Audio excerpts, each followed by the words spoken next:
Hey tubers, welcome back for a quick adventure. I was around the Mystic, Connecticut area, and I stopped by an antique shop known as Mine, M-I-N-E, and you guys could find it on the internet. The proprietor of Mine had bought an estate of tools from an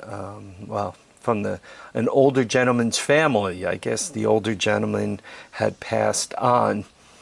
And the family had been offered scrap value for like probably $100,000 worth of tools. And they were like, no. And then the guy from Mine went in and said, hey, I'm interested in buying it, but, I got a lot to haul away from here. You guys have a lot of stuff. A lot of it has value. Some of it doesn't. And they basically said, hey, take the estate more or less on consignment. And as you sell it, write it down and, give us our fair value as you go along, right? You be honest and we'll be honest and so forth. So far, we've only been offered scrap, and scrap is like nothing. We're going to get like nothing for this estate. So here's 3 of the pieces that he bought and I bought from him. And I think you guys could see that, the name on there. I looked this tool up on the internet and I looked up pocket knives, and I guess these guys kind of made the original multi-tool. I can't find this exact one. You guys could see it's a wrench and it's got a couple of blades. Back of the blade has kind of a file to it. And then there's also the pick, so to speak. So I'm not exactly sure what this was for. Maybe somebody recognizes it. Somebody's dad had something similar. That sharp pointy blade, the pin blade, the prick, the punch, whatever you want to call it. Some people use that for aligning stuff. Other people use it for cleaning. It does have a file on it. I'm not thinking it was for horses, because why would you need a little wrench for horses? But anyway, I thought it was a very interesting piece, and he got me $8 for it. And then I was kind of going through the rest of the stuff, and I found these 2, and he said, just give me $8 for each piece. Now, these were made in Connecticut. I think you guys could see New Haven, Connecticut on there. Yeah, there you go. Sargent.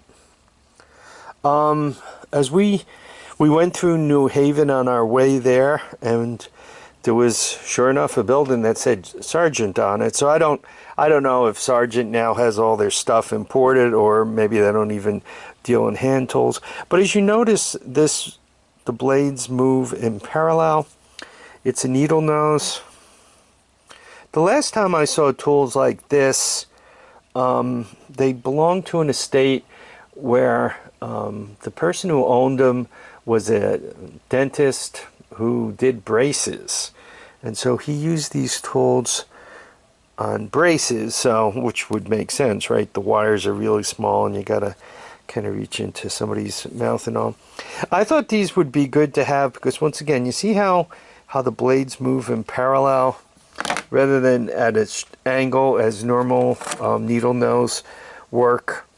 When I did that last valve job, it was like I was wearing boxing gloves trying to work on very fine work, wearing boxing gloves, trying to get those keepers in and out. So I was thinking that these might work better for some of that fine work.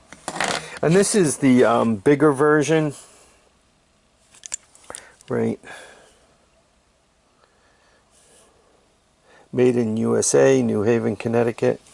I also like these older tools. I just find them interesting. This is heavy. This is literally heavy to the touch, right?